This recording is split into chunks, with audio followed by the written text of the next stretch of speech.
Hello and welcome to the Lyman Lipke Guitarcast. It is Monday.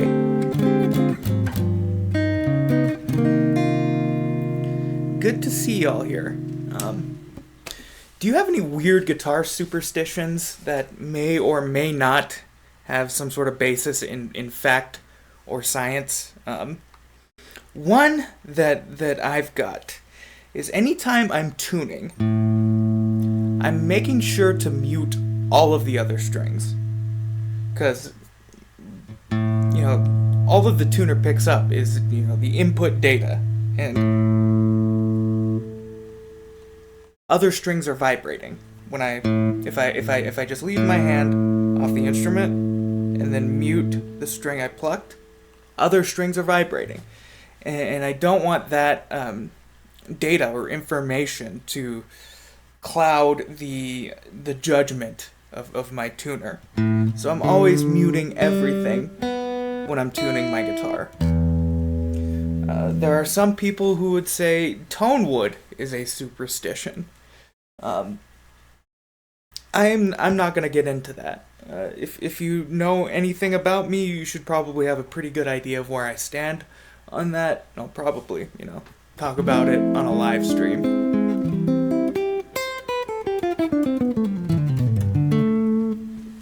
All sorts of weird superstitions, like people who don't clean their strings, that say the funk is in the gunk. That's disgusting. Like, I believe in washing your hands before you touch the guitar, and giving your guitar a good wipe down when you're done playing. Does that do something to keep the strings healthy and keep them new longer? Maybe.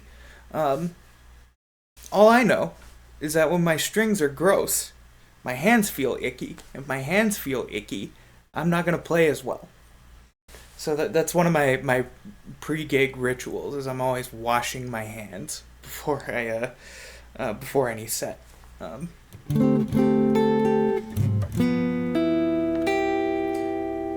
Audio onlys. Can you guess what guitar I've got today? Based on tone alone.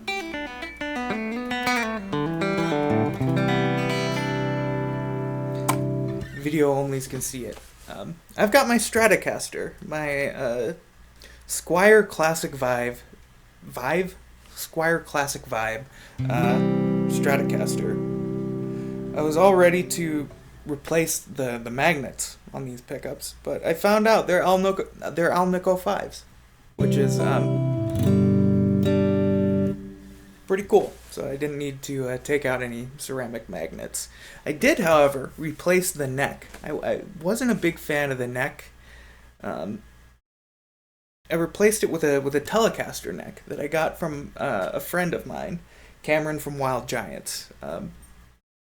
The neck on his telly, it just had a lot of fretware on it. And so he bought this neck, but he really wanted the original back on the guitar.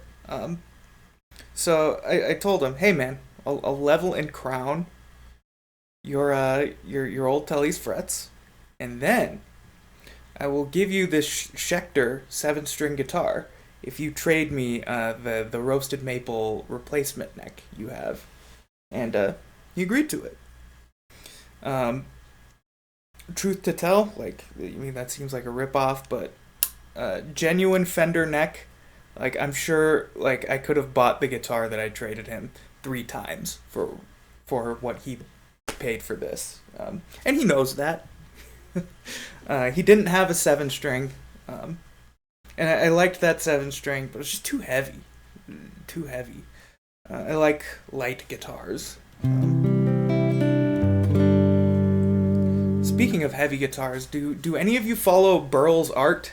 He makes guitars out of weird stuff like colored pencils, aluminum. He made a bronze guitar with copper and tin. Body was copper, neck was copper, everything was copper. 40 pounds that guitar weighs. 40 pounds.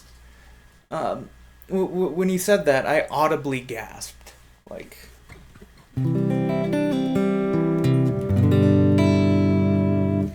I think this guitar is like 10 pounds, and that's like on the heavier side for me. Um,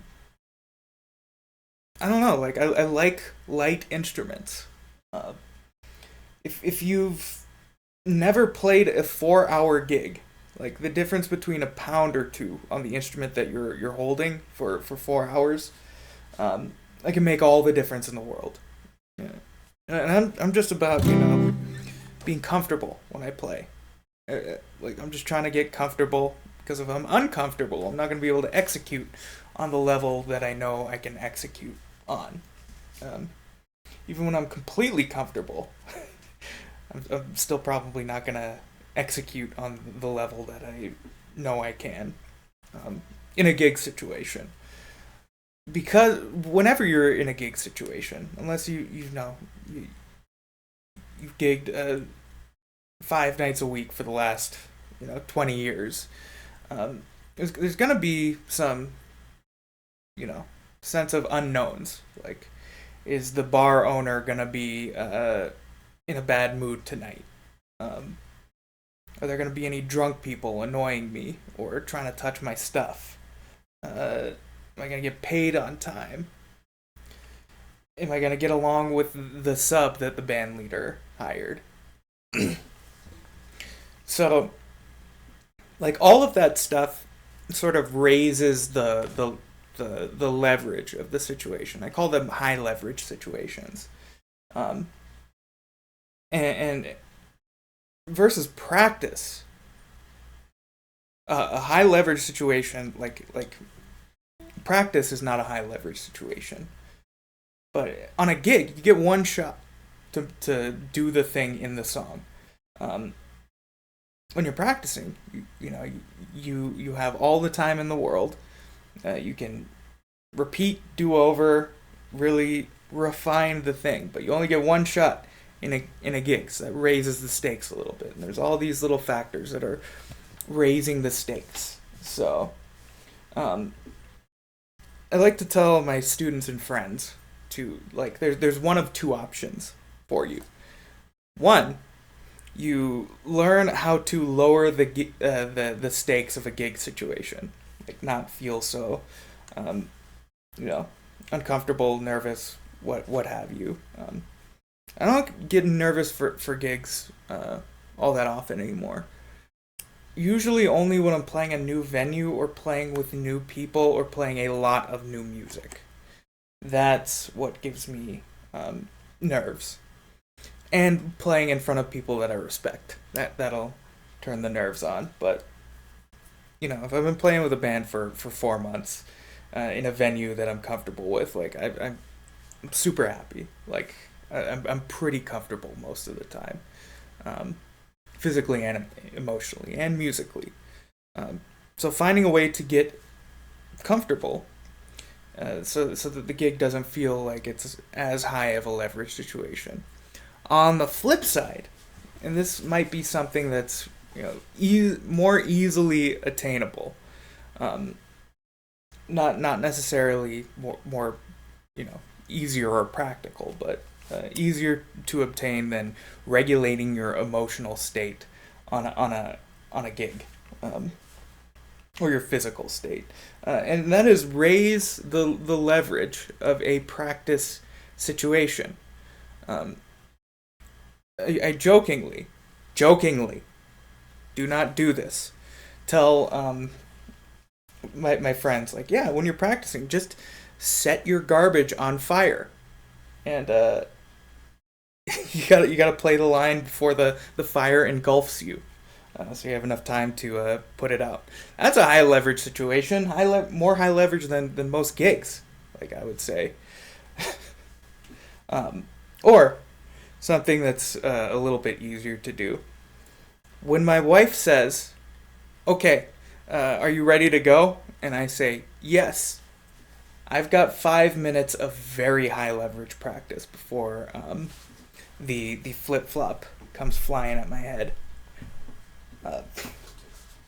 So, are there ways that you can make yourself not super comfortable in practice? Like, not necessarily physically. Like, we always want to be physically comfortable, but, like, raising the stakes. Something you could do is live stream your practice. Or just live stream playing in general. That's almost like a gig. If you've got people watching. So, but that's an entirely different story. Like getting people to watch your live streams. A lot of people, like when they pop into my live streams on Instagram, are like, wow, there's only like 16 people in here. Yeah, like for me, like 16 people with a few chatters, that's a crazy number of people to be practicing in front of. When that's less than 1% of 1% of my my following on Instagram. I don't know how to make the live streams happen, be more happening there. But I use it as an outlet to practice chord melodies, new lines I'm working on, tunes. Like I can restart, so it's not exactly like a gig, but I'm gonna feel like a doofus if I keep screwing something up in front of my 16 people who've decided to spend their time watching me.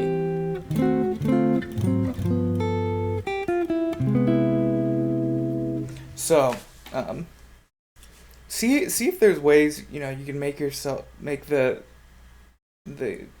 situation a little bit different when you're practicing, especially like towards end stage practice, preparing for like a gig or something. Yeah. Back to the subject of the guitar. I've got this Stratocaster, and I really like Stratocasters for jazz. There's one jazz guitar player that I really like that plays a Strat, Chris Crocco.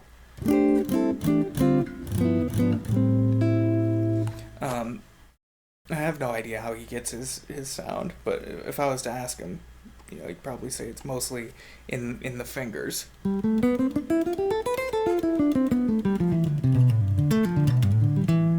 But most of the time, if I'm playing jazz on a Strat, I'm going to be on the neck pickup. Sometimes I will do the neck and middle.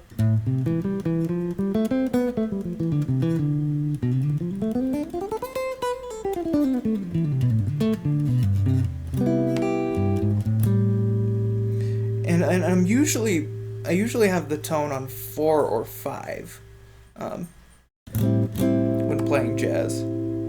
So I'm back on the neck. Tone at 5, tone at 10. Not too much of a difference, but I can really feel it on the single notes.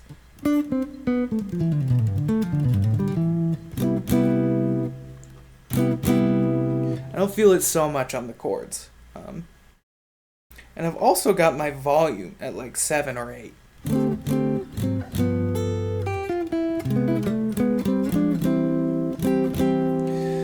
So a lot of that high-end harshness is mitigated by turning the volume down a little bit and turning the tone down a little bit. I don't hear a lot of middle pickup jazz.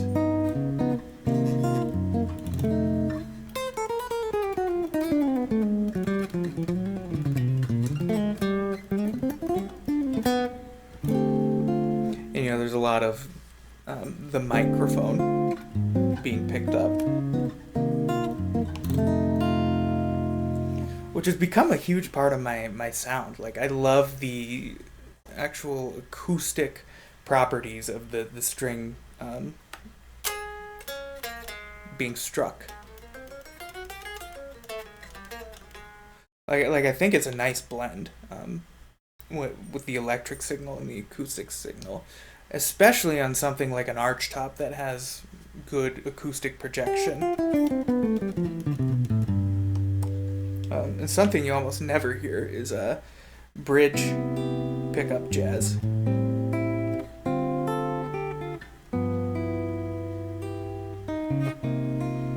I have to play exceptionally light and with the fingers and close to the fingerboard.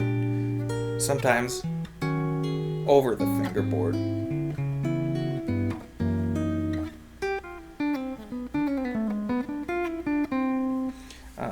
If I play my Strat like all hard, with my pick close to the bridge, then it's just gonna sound like a Strat.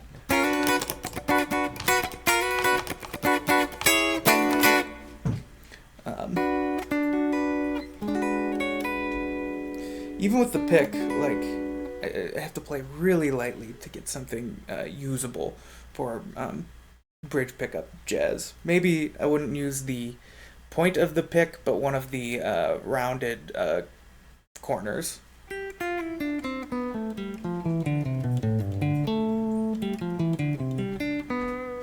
Sorry, I had to make a cut because my wonderful wife came home and brought me this. For audio onlys, it is a green bubbly water. It's lime. Lime for the lime man. That's me. But what I was saying is, if you like the sound of that for jazz, like more power to you. Like we're all searching for our own sound. And if you want your sound to be exactly Joe Pass's sound, like cool, like it's a lifelong pursuit. You'll probably get close, but you will never sound like Joe Pass because you are not Joe Pass. You're never gonna sound like me because you are not me, and some might say that's a good thing. But the sound that I'm after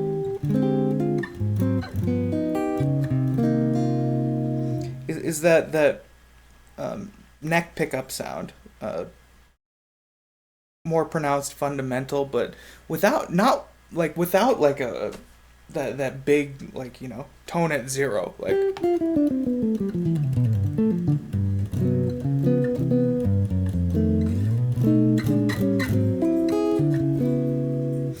that's not the sound I want. It'll tell people, just roll the tone knob all the way down. I mean, you look at guys like Tim Lurch when he plays his telly stuff. Like, he's usually using the fingers on the telly, but he only backs off of the volume and the tone just a little bit.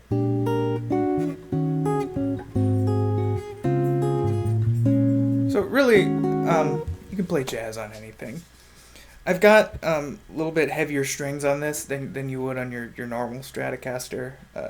Got the Stevie Ray Vaughan setup, 13s. Plain G string, so bends are achievable. And I've also got the bar, the whammy bar. I was real into using the bar a few years ago.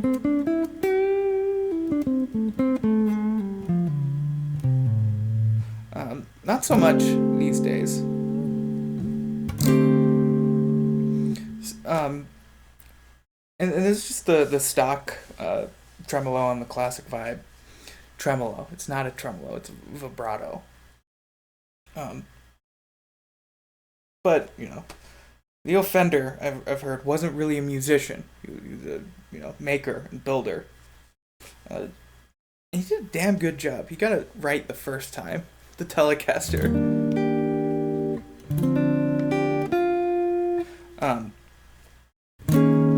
But a neat little trick with the Fender style bars is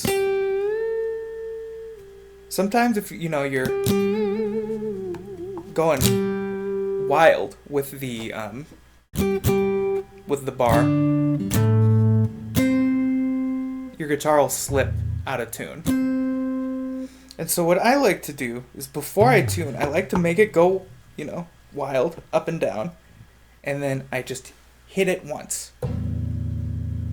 Down. And that will be my default position.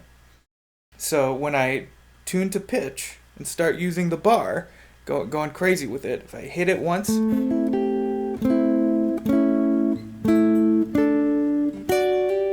it's usually pretty close to back in tune.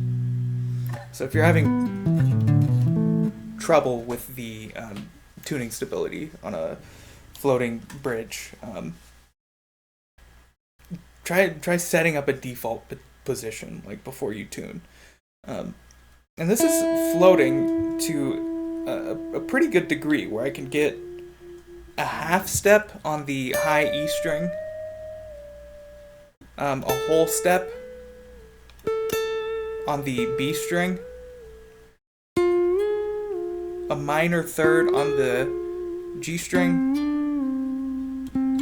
whole step on the D string,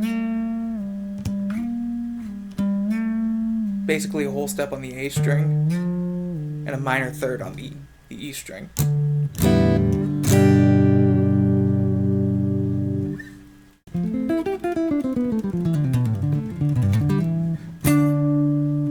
Go too wild with it, you're probably gonna have to retune something.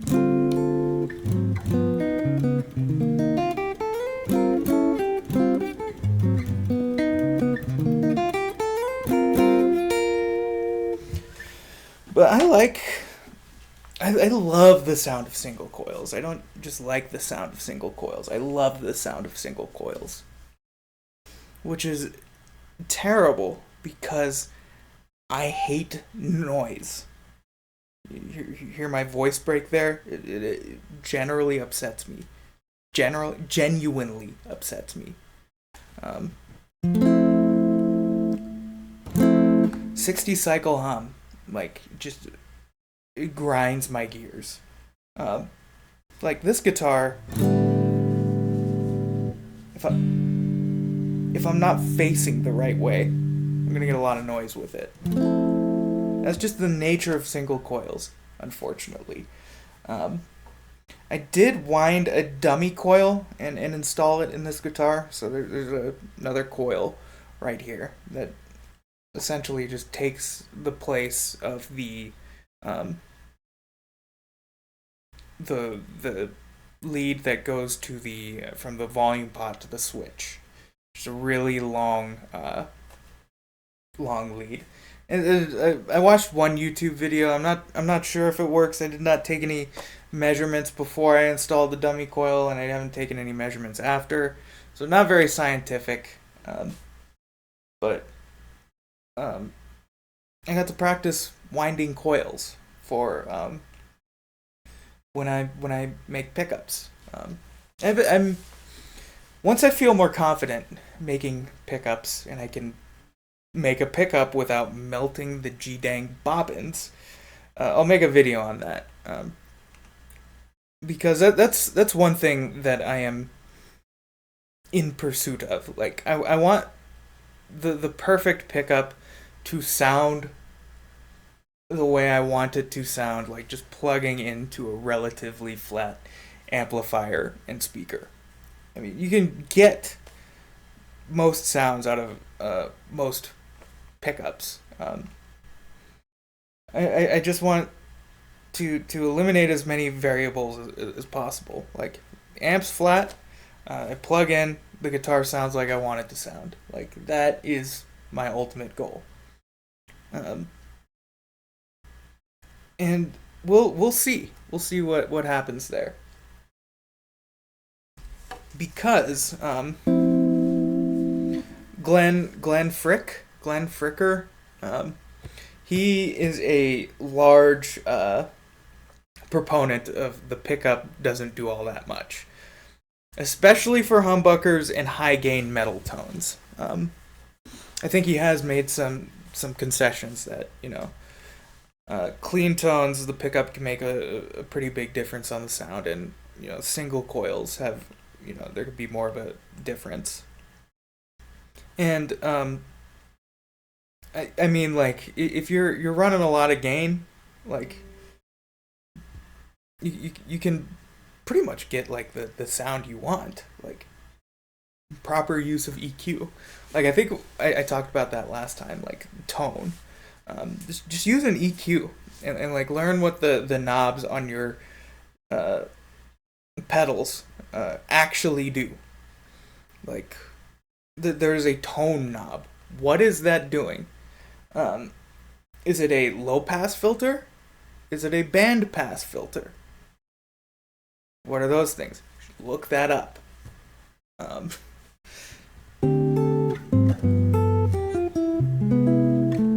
I mean, I'd explain it to you, but I'm not super confident on like uh, how I would explain those things. 'Cause, I'm not that much of a producer or engineer. Um, I know that the band pass like is a thing, and then it go ooh, ooh, and it lets certain frequencies pass through, and like the low pass cuts out high frequencies and lets the low frequencies pass through. Um, Also heard it called a high cut filter. Um, Learn what those do. Like, learn what frequencies they're cutting out. Like, learn like what the gain does to the harmonics, compression. And I think you'll have a better time like shaping your tone. Um, I I just don't want to do those things. I want to be able to plug my guitar in and have the sound that I love come out of the guitar and the amplifier. Because if I love that sound, and it's easy to plug the guitar in and just play, um, I can share my discoveries with the rest of the world. And if you like my general sound, like with how I uh, how my guitar signal sounds fully processed, um, you'll be able to get something similar without too much research or effort. So single coils are great. I hate noise. Um,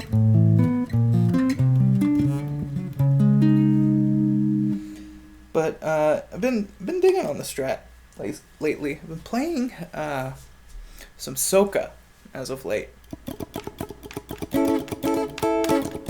Uh,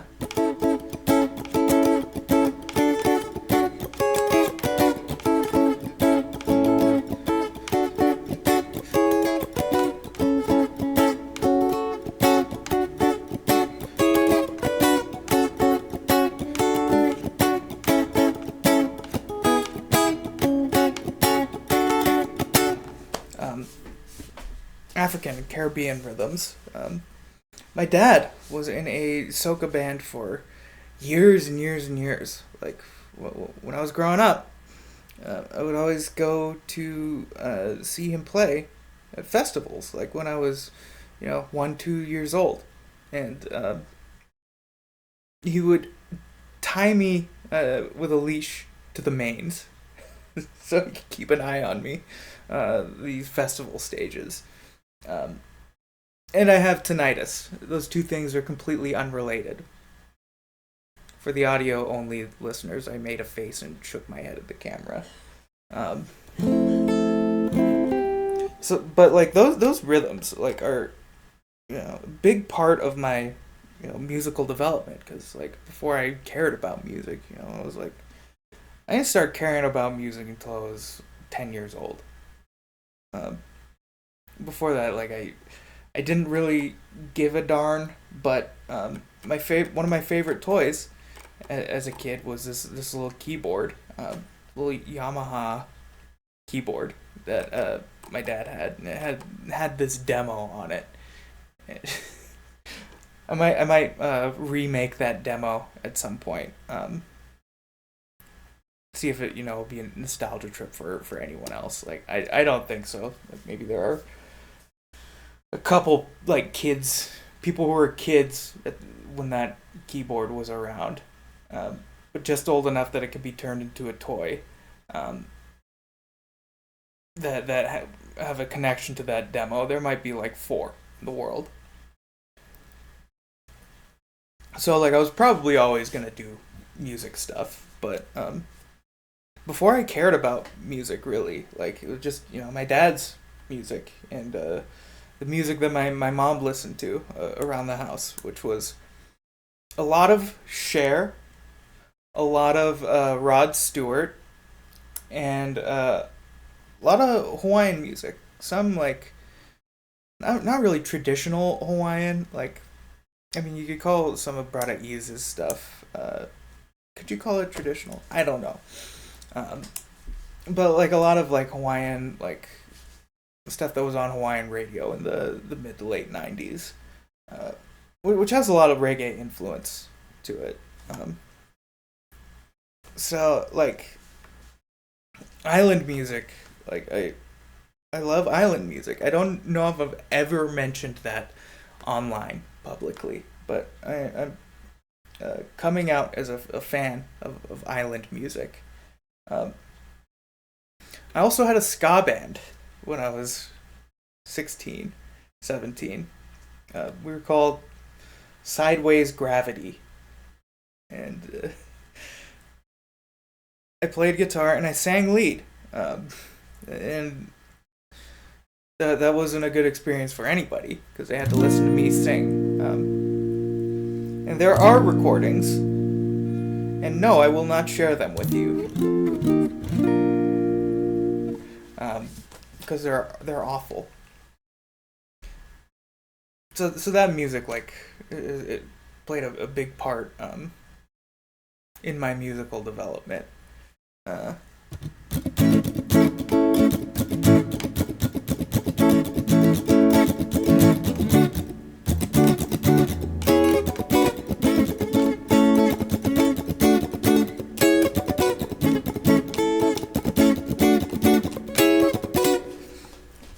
I always thought my dad was like full of crap.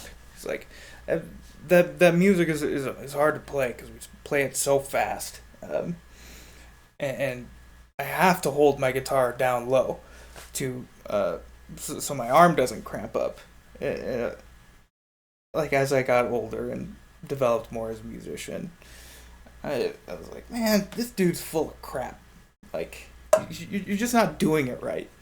Um, and then over the past couple of years, like I've been getting into the stuff that my pops did, and I'm so upset because I did it my way, and then I tried it his way, and his way was more comfortable. So he was right, and I was wrong. I, I'm waiting for the day that I get one right. Um, that being said, he's tried to learn music theory for years and years and years, never been successful. So he's sort of my white whale. Like, if you're listening to this, Dad, hi. Um, Happy Father's Day again. I know I just called you yesterday, but at the time of filming. Uh, if I can teach him music theory, I can teach anybody music theory. Because my dad played with some pretty heavy hitters, and they were always trying to help him. And I don't know if like my dad's dyslexic, so I don't know if it was a part of his dyslexia or part of him just being obstinate. Because I got my obstinance from somewhere. Both of my parents actually. Like stubborn as all get out. Um, yeah. Uh, I don't know if it was his dyslexia or obstinance, but if I can find the method that works for my father, then I can damn sure figure out the method that'll work for you, so you can learn this music theory stuff. Um, Quick music theory lesson. There are 7 letters in the alphabet, the musical alphabet. So you just say your ABCs and you quit like quarter of the way through. A, B, C, D, E, F, G. That's it. That is it. We're just counting letters and measuring the distance between letters. Like that's how you start music theory as far as I'm concerned. And then memorize these 2 sequences of the musical alphabet. F, C, G, D, A, E, B. And then the reverse. B, E, A, D, G, C, F. There are a ton of mnemonic devices like Fat Cat's something, Father Charles goes down and ends battle, something about drummers and fornicating with chickens and broken eggs. I mean, just memorize it. Like, you only have to memorize one, and then if you can think of it backwards, then you got both of them. Bead, GCF. The word bead, BEAD, GCF. So bead, GCF. It's your mantra for this week. Bead, GCF. That is the order of flats. The reverse, FCGDAEB, is the order of sharps. So those are the what is the order of sharps and flats? We have one key in music that has no sharps and no flats. That's the key of C, or A natural minor, A minor. Thing about the musical keys, they all must contain one of each letter of the alphabet. No repeats. So you can't have a scale. F, G, A sharp, C, D, E, F. Because we are missing B and we have 2 A's. So what does A sharp equal? A sharp equals B flat. F, G, A, B flat, C, D, E, F. So we add flats to get the flat keys. So our first flat is B flat. The next flat key, we got B, E, A, D, G, C, F. The flats are additive. So the next flat key would contain that B flat, but it would also contain the second letter of the order of flats, E flat. F, G, A, B flat, C, D, E flat, F. But that's not an F tonality. That's B flat major.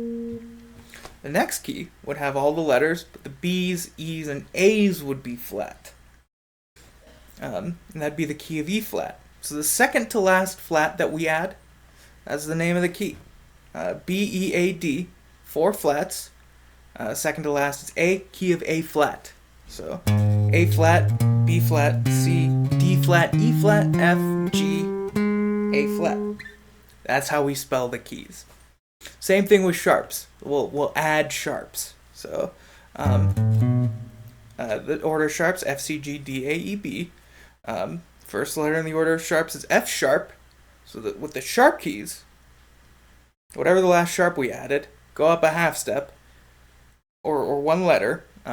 That's our key, G. So we can play the G with all the letters, G, A, B, C, D, E. But we sharp that F. G. G, A, B, C, D, E, F sharp, G. So, what's the next letter in the order of sharps? We've got F, C. C sharp. Up a half step, D major. D, E, F sharp, G, A, B, C sharp, D. It's nice to, have the reference of the guitar to put these things together. But this is all purely theoretical as well. We should be able to do these things without the instrument.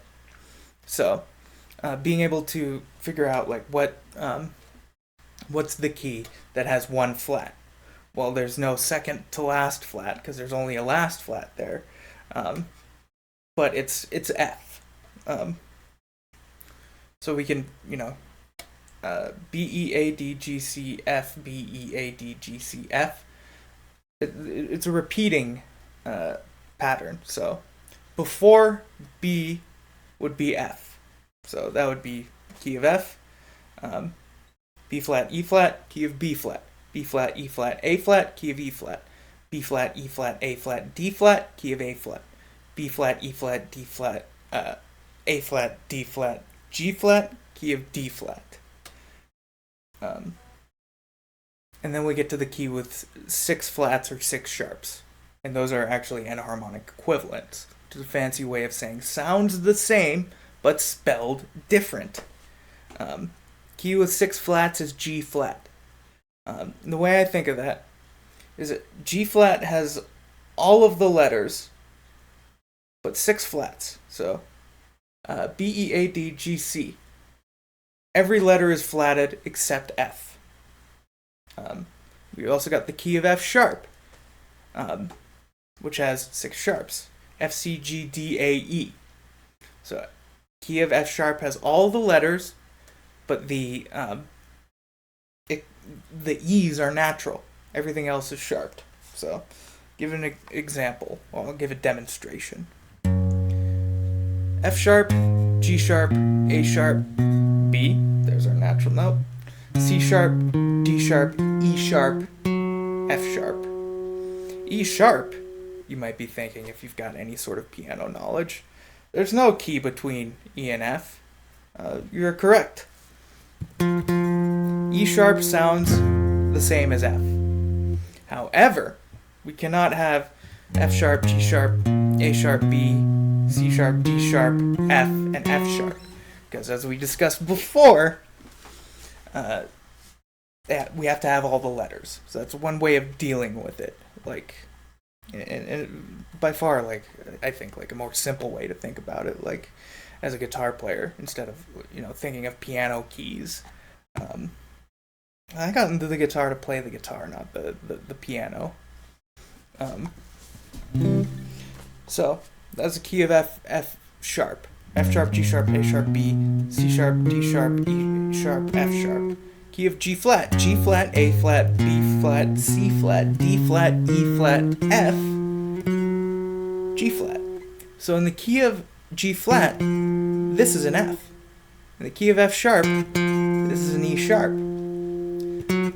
F sharp in the key of F sharp, G flat in the key of G flat, E flat in the key of G flat, D sharp in the key of F sharp. And that's the hard bit, as far as I'm concerned. The sixth, the key with 6 sharps or 6 flats. And unless you're reading music, like reading sheet music, I would just say, like, think in your native language. And generally, string players think in sharps, and horn players think in flats. So if you're a string player, or you play with a lot of string players, think of F sharp. If you play with a lot of horn players, maybe you want to think in G flat. And there are 2 more keys. The key of C sharp and C flat. And those, like, are actually pretty simple. It's just key of C sharp, all the letters are sharp. Key of C flat, all the letters are flat. Key of C natural, all the letters are natural. So, to recap, F, C, G, D, A, E, B, B, E, A, D, G, C, F. Order of sharps and flats, respectively. Order of flats, bead, G, C, F. If you can remember that, then you can get started with spelling out the keys. If you know how the keys are spelled, then you can just memorize some formulas. 1, 4, 5, major. 2, 3, 6, minor. So chords built off of the first, fourth, and fifth scale degree triads are major. Triads built off of the second, third, and sixth scale degrees are minor. And a very simple way to think of the triad spelling is skip every other letter till you have 3 letters. So in the key of C, C, skip D, E, skip F, G, C, E, G. What is C in relation to C? That's 1. So C, E, G, 1 chord, C major. Keep going. D, F, A, C, D, 2 chord, minor. E, skip F, G, skip A, B, E, G, B. C, D, E, E minor. So any combination of, E's, G's, and B's is an E minor chord.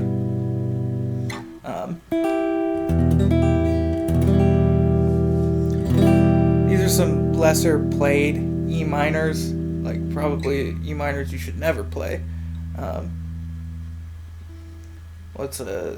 could play this one.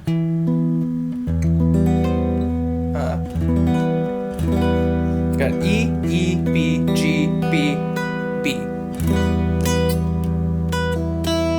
That's all I can play before that band gets litigious. Even though, that wasn't the song, but got a little bit too dangerously close. So, learn how to spell your keys. Learn, what scale degree corresponds with what type of triad. And you can spell your chords. And then if you do the exercise, F, G, A, B, C, D, E, F, G, A, B, C, D, E, F, G, A, B. You learn where all the letters are. You can start spelling and building chords. Like if I want an E minor triad, just grab this. E, G, B. I've also got this one available, or this one available.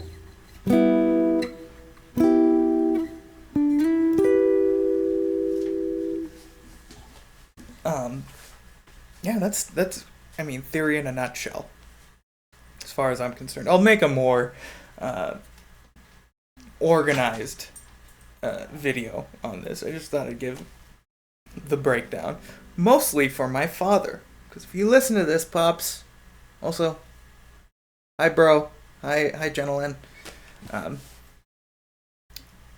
maybe, this can help you understand. If not, let me know, and I will create a different plan of attack. But yeah, I think that's going to be it for this week. Talked about the Strat. I'm going to try to play this more, but we'll see what happens. Anyway, if you made it to the end, I appreciate you greatly. Thanks for listening. If you're listening on Spotify, check out and subscribe to the YouTube channel. If you're watching on YouTube, subscribe on Spotify for podcasts on the go. If you're interested in lessons, feel free to DM me on Instagram, reach out via my website, or just check out the scheduling link in the description. Like, it's super easy. You click the time you want, you fill out the form, you pay the tuition, and then you'll get sent a Zoom link automatically. You can reschedule it, I believe, but I gotta, finalize my rescheduling policy. Anyway, I'm gonna finish this bubbly water that I'm excited to drink, and thanks again. I will see you on Thursday for the Q&A. Bye!